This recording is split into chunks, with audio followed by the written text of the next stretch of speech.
இது மகிமை நேரம். பிதாவாகிய தேவனாலும் கர்த்தராகிய இயேசு கிறிஸ்துவினாலும் உங்கள் எல்லாருக்கும் கிருபையும் இரக்கமும் சமாதானமும் உண்டாதாக. இந்த வாரத்திலே நாம் ஆராதனை என்றால் என்ன, எப்படி ஆராதனை செய்வது என்பதை பற்றி நாம் தியானிக்க இருக்கிறோம். நேற்றைய தினத்திலே நாம் பார்த்தோம், ஆண்டவர் மோசேயிடம் எனக்கு ஆராதனை செய்ய இந்த ஜனங்களை எகிப்திலிருந்து அழைத்து வா என்று சொன்னார் என்று. எகிப்திலிருந்து அழைத்து வரப்பட்ட ஜனங்கள் என்ன ஆராதனை செய்தார்கள்? வனாந்திரத்திலே கர்த்தர் ஆராதனை ஆராதனை என்று சொல்லி மோசேயிடம் குறிப்பிட்டது எதை? வனாந்திரத்திலே அவர்களுக்கு சொன்ன அந்த ஆராதனை என்ன என்று வேதத்திலே நான் வாசித்த பொழுது ஒரு வசனம் என்னுடைய கண்களிலே பட்டது. நான் அதை வாசிக்கிறேன். யாத்ராகமம் 12ஆம் அதிகாரம் 26வது வசனம். அப்பொழுது உங்கள் பிள்ளைகள் இந்த ஆராதனையின் கருத்து என்ன என்று உங்களை கேட்டால், இது கர்த்தருடைய பஸ்காவாகிய பலி. அவர் எகிப்தியரை அதம் பண்ணி நம்முடைய வீடுகளை தப்ப பண்ணின போது எகிப்திலிருந்து இஸ்ரவேல் புத்தருடைய வீடுகளை கடந்து போனார் என்று நீங்கள் சொல்ல வேண்டும் என்றான். அப்பொழுது ஜனங்கள் தலை வணங்கி பணிந்து கொண்டார்கள்.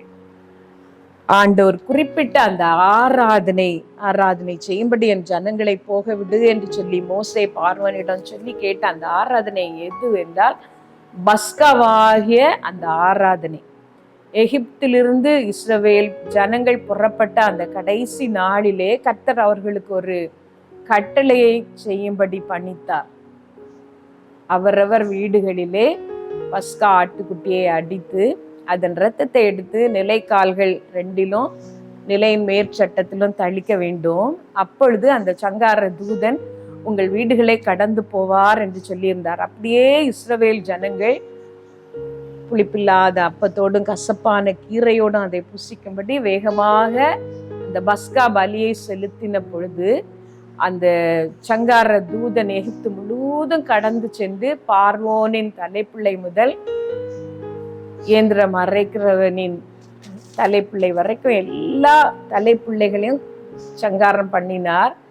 ஆனால் இஸ்ரவேல் புத்தருடைய வீடுகளிலோ சாவு இருக்கவில்லை. கர்த்தர் அவர்களை தப்ப பண்ணினார். ஆண்டவர் அவர்களை தப்ப பண்ணுவதற்கு காரணம் அவர்கள் செலுத்தியிருந்த அந்த பலி. அவர்கள் தங்கள் ஆடு மாடுகளோடும் பொன்னோடும் வெள்ளியோடும் எகிப்திலிருந்து புறப்படுகிறார்கள். ராமசேஸ் என்கிற பட்டணத்தை விட்டு புறப்பட்டு சுக்கோத் என்கிற இடத்திற்கு வருகிறார்கள். அது வனாந்தரமான இடம். அங்கே வந்த பொழுது அவர்கள் கையிலே கொண்டு வந்திருந்த அந்த மாவு இன்னும் புளிக்கவில்லை. அதை புளிப்பில்லாத அப்பங்களாக அவர்கள் செய்து சாப்பிட்டார்கள். அதை நினைவு கூறும்படி அந்த பஸ்காவை வருடந்தோறும் நீங்கள் ஆராதிக்க வேண்டும். இந்த ஆராதனையை நீங்கள் வருஷந்தோறும் அனுசரிக்க வேண்டும் என்று சொல்லி மோசே இஸ்ரவேல் ஜனங்களுக்கு ஒரு கட்டளை நியமித்தார். கர்த்தர் அவர்களுக்கு அன்றைக்கு ஏற்படுத்தி கொடுத்த அந்த ஆராதனை அதுதான். பஸ்காவாகிய பலி அவர்களுக்காக அடிக்கப்பட்டது. அதை நினைவு கூறும்படி அந்த எகிப்திலிருந்து அவர்கள் விடுதலையான அந்த பெரிய நாளை கர்த்தர் தம்முடைய ஓங்கிய புயத்தினாலும் வல்லமையுள்ள கரத்தினாலும் அவர்களுக்கு செய்த அந்த பெரிய அற்புதத்தை நினைவு கூறும்படி வருஷந்தோறும் அதை அவர்கள் கொண்டாட வேண்டும். கர்த்தர் பெரிய விடுதலை எங்களுக்கு தந்தார் என்று சொல்லி அதை அவர்கள் நினைவு கூற வேண்டும் என்று சொல்லி கர்த்தர் அந்த பஸ்காவை அவர்களுக்கு ஒரு ஆராதனையாக கொடுத்தார். இந்த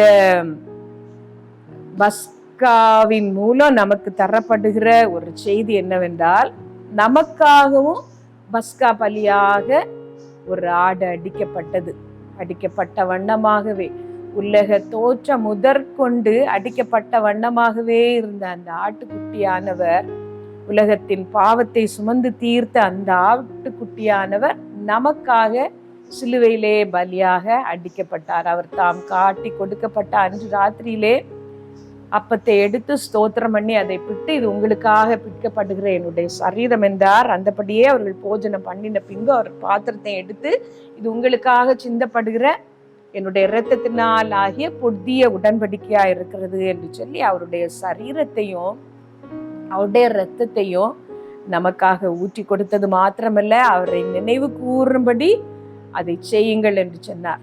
பஸ்கா பலியாக இயேசு கிறிஸ்துவின் சரீரத்தையும் இரத்தத்தையும் நாம் உட்கொள்ளும் ஒவ்வொரு பொழுதும் அது ஒரு ஆராதனை தான் கர்த்தருக்கு முன்பாக. ஆனால் அதை அபாத்திரமாக நாம் செய்யக்கூடாது என்று ஆண்டவருடைய வார்த்தை சொல்லுகிறது. கர்த்தர் நமக்காக அடிக்கப்பட்ட அந்த பலி, இயேசு கிறிஸ்து நமக்காக அடிக்கப்பட்ட அந்த பலி நமக்கு விலையேற பெற்றதாக இருக்க வேண்டும். கர்த்தர் நமக்காக சிந்தின இரத்தம் நமக்கு விலையேற பெற்றதாக தெரிய வேண்டும். எத்தனையாய் அவர் நமக்காக அடிக்கப்பட்டார், எத்தனையாய் அவர் நமக்காக நொறுக்கப்பட்டார் என்பதை நாம் நினைவு கூறுவது அவருக்கு நாம் செய்கிற ஒரு ஆராதனை. அது ஒரு ஆராதனையின் வகை. ஆண்டவர் நமக்காக அடிக்கப்பட்டதை ஒவ்வொரு தடவையும் நாம் நினைவு கூற வேண்டும். அது விலையேற பெற்றது. நமக்காக அந்த பாடுகளை சகிப்பதும், நமக்காக அந்த சிலுவையை ஏற்றுக்கொள்வதும் தேவகுமாரனாக இயேசு கிறிஸ்துவுக்கு அவ்வளவு சுலபமாக அது இருக்கவில்லை. அவர் கடின பாடுகளினூடாக போய்தான் நமக்காக எல்லா நெருக்கங்களிலும் அவர் நெருக்கப்பட்டுதான் நமக்கு அந்த பலியை அவர் தந்தார். அதை நாம் நினைவு கூறும்படி நாம் அழைக்கப்படுகிறோம். அதே போல கர்த்தர் நம்மை மீட்டு கொண்ட நாளை நாம் நினைக்க வேண்டும் என்று சொல்லி வேத வசனம் சொல்கிறது. சங்கீதம் 78வது அதிகாரம் 42வது வசனத்திலே இஸ்ரவேல் ஜனங்களுடைய பாவங்களை சுட்டி காட்டும் பொழுது அந்த சங்கீதக்காரன் அதிலே சொல்லுகிறார், கர்த்தர் தங்களை மீட்ட நாளை அவர்கள் நினையாமல் போனார்கள் என்று. பாவத்திலிருந்து கர்த்தர் நம்மை மீட்டெடுத்த நாள் உண்டு. நாம் ரட்சிக்கப்பட்ட நாள், அது ஒரு இன்பமான நாள். நம்முடைய பாவம் தீர்ந்து போன நாள், அது ஒரு இன்பமான நாள். கர்த்தர் நம்மை ரட்சித்தார், அது நமக்கு விலையேற பெற்றதாக நமக்கு இருக்க வேண்டும். அதே போல கர்த்தர் நம்முடைய வாழ்க்கையிலே ஒவ்வொரு கடின பாடுகளில் இருந்தும் நம்மை மீட்டெடுத்த நேரங்கள், நாட்கள், அந்த பொழுதுகள் நம்முடைய ஞாபகத்துக்கு வர வேண்டும். பூர்வ காலங்களிலே கர்த்தர் நமக்கு செய்த அந்த நன்மைகள் எல்லாம் நினைத்து அவரை நாம் துதிக்கிறவர்களாக, அவருக்கு மகிமை செலுத்துகிறவர்களாக நாம் இருக்க வேண்டும். அது கர்த்தருக்கு நாம் செய்கிற ஒரு ஆராதனை. இந்த செய்தியை கேட்கிற நீங்கள் ஒரு நிமிடம் உங்கள் இருதயங்களை ஆண்டவருடைய சமூகத்திலே தாழ்த்தி, உங்கள் கண்களை அவருக்கு நேராக ஏறெடுத்து, ஆண்டவர் உங்களுக்கு செய்த அந்த பெரிய அதிசயங்களையும் அற்புதங்களையும் யோசித்து பார்ப்பீர்களா? கர்த்தர் உங்களுக்கு செய்த அந்த நன்மைகளை, அவர் உங்களை மீட்ட நாளை யோசித்து பார்த்து அவருக்கு நன்றி சொல்வீர்களா? ஹல்லேலூயா, ஹல்லேலூயா, ஹல்லேலூயா. தகப்பனே, நாங்கள் ஸ்தோத்தரிக்கிறோம்ப்பா, ஸ்தோத்தரிக்கிறோம். நீர் எங்களுக்கு செய்த நன்மைகள் ஏராளம் ஆண்டவரே. நீர் எங்களுக்கு பாராட்டினோம், உம்முடைய கிருபை பெரிது ஏசப்பா.